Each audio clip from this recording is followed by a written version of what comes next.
I toured the Utah State Capitol, so in this video, I'm going to show you the inside and outside of its building. The Utah State Capitol is located in the city of Salt Lake City. I had already gotten a bit of a taste of Salt Lake City during my previous state capitol visit to Montana State Capitol because both my flight trips to and from Helena, Montana from Atlanta, Georgia included layovers in Salt Lake City. But my layover didn't leave enough time for me to leave the airport for a visit to Utah State Capitol. I know, I should have been a better trip optimizer, but I wasn't. So here we are, and boy was it worth it. The Utah State Capitol is a beautiful building, and the day was perfect for a visit. The Utah State Capitol is only a 15-minute drive from Salt Lake City International Airport. So after my flight landed, I picked up my rental car and made my way to the Capitol using Interstate 80 in North Temple Street. Like many of the cities out west, the drive included snow-covered picturesque mountains that painted the city's skyline. Downtown Salt Lake City was really clean, had smooth roads, a street rail system, and a modern day look and feel. And given the construction I saw going on, I'm assuming the city is not finished growing. When I finally got to State Street and turned left to drive towards the Capitol, I passed a few massive Victorian-style mansions that were constructed around the early 1900s. But soon, I arrived at the massive and beautiful-looking Utah State Capitol, which sits in the center of a well-landscaped park that's lined with cherry trees and a walking path. An interesting fact is the Capitol grounds were designed by the same landscape company who designed Central Park in New York City and the U.S. Capitol's grounds in Washington, D.C. I really couldn't get enough of the view from the Capitol Hill. After attempts to go through 3 wrong doors, I eventually landed on the east side visitors entrance and made my way into the building. The construction of the Capitol began in 1912 and its dedication ceremony was on October 9, 1916. The Capitol itself underwent a major renovation from 2004 to 2008. The major focus of the restoration was to protect the building in the event of an earthquake and to preserve its historic nature. The Utah State Capitol has 4 levels you can tour. When you enter, you're on the first floor, and the first room you will encounter on the right is the Visitor Welcome Center. The Welcome Center has a few displays and a viewing room that shows a video about the Capitol to prime you for what's to come during your tour. When you come out the Visitor Center and walk towards the center of the first floor, you run into the Hall of Governors and the State Seal. The Hall of Governors contains portraits and biographies of Utah's past state governors. As you walk towards the Hall of Governors, you'll see replicas of Edison-era light bulbs on the ceilings, which are meant to demonstrate the Capitol's historic electricity. The Great Seal of the state of Utah was added on the floor in the center of the hall in 2016 in celebration of the 100th anniversary of the Capitol. The next thing you'll encounter on this floor is the West Gallery. The West Gallery features displays that showcase artifacts, images, and historical information that bring Utah's past and present to life. It also includes a Liberty Bell replica. The Liberty Bell replica is one of 55 that were commissioned by the United States Treasury in 1950 and forged in France. Many of the capitals I visited have a Liberty Bell replica, including my current home state of Georgia. Walking up to the second floor gives you a dramatic entrance viewing of the Capitol's Rotunda. The Rotunda's dome is simply amazing. The dome is 160 feet above the Rotunda's floor and contains a mural that, if you look close enough, features a flock of seagulls, which is Utah's state bird.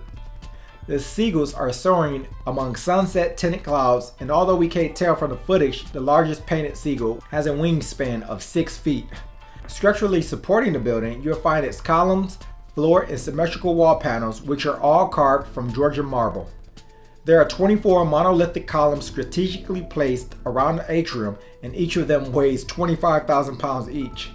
The 4 classical niche sculptures are each 11 feet tall and employs an adult mentor and a youthful learner. The Rotunda artwork was added in 1935 through the Depression-era Public Works of Art project. The artwork on the 4 large piers features murals depicting the earliest explorations of the region.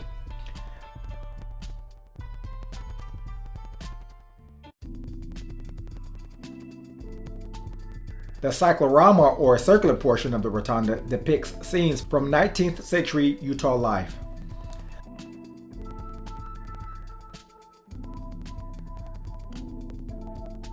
Looking down from the center of the building gives a great look at the building's expansive atriums. The next thing you'll encounter is the state reception room. Nicknamed the Gold Room because of its lavish furnishings and gold leafing, it was designed to host formal state functions.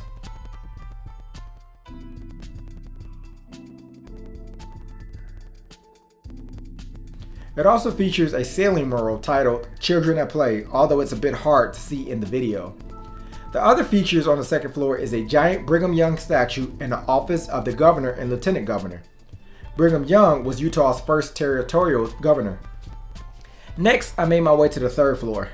On the third floor, you'll find the chambers of the House of Representatives, Senate, and Supreme Court. I like the way the Utah State Capitol allows you to view the chambers. From my experience, when legislators are not in session, the chambers are locked and closed. When this is the case, official tours are the only way you are able to walk or sometimes see inside the chambers.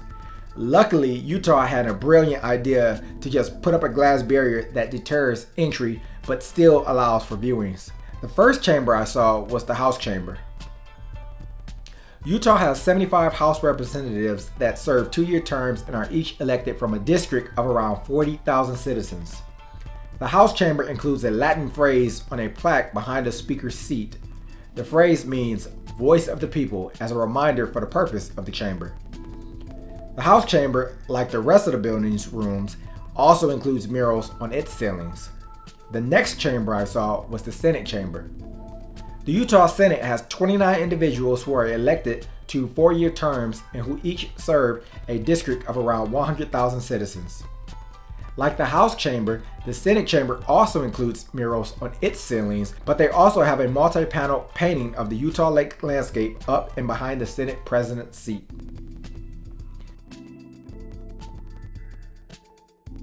The last featured room on this floor is the historic Supreme Court Chamber. I say historic because most of the court's business is now conducted in a dedicated courthouse in downtown Salt Lake City.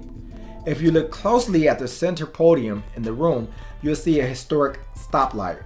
It's used as a timer during court sessions. Finally, on the fourth floor, you'll find the Capitol's gallery that features rotating exhibits, statues of significant figures from Utah's history, and up-close views of the Rotunda's art. The up-close view of the Rotunda also gives a better glimpse of the chandelier. The chandelier weighs approximately 1,000 pounds and the supporting chain weighs 5,000 pounds. I can't even fathom what that means. As you walk around the gallery floor, you'll also get a great glimpse at the Capitol's lunettes, which are the half-moon shaped paintings at each end of the atriums. And that's the Utah State Capitol. After my tour, I made my way back to my hotel room, freshened up, did some work, and then headed out for a walk on the town towards the local Planet Fitness. I was a bit disappointed that the downtown Planet Fitness didn't have a Salt Lake City lettering on the wall because I like to take my selfies under it. But I just took a selfie in front of the building instead. After my workout, I made it back to my hotel and prepared for my next day's Capitol tour visit that took me to Phoenix, Arizona. So stay tuned for that visit. As always, I hope you enjoyed this Capitol tour and I can't wait to share Arizona's Capitol tour with you. So if you're interested in seeing my next tour or any of my future tours, be sure to subscribe to my channel so you'll see those videos pop up in your feed once they're released. Until then, always remember, go out and go travel. You have everywhere to go see.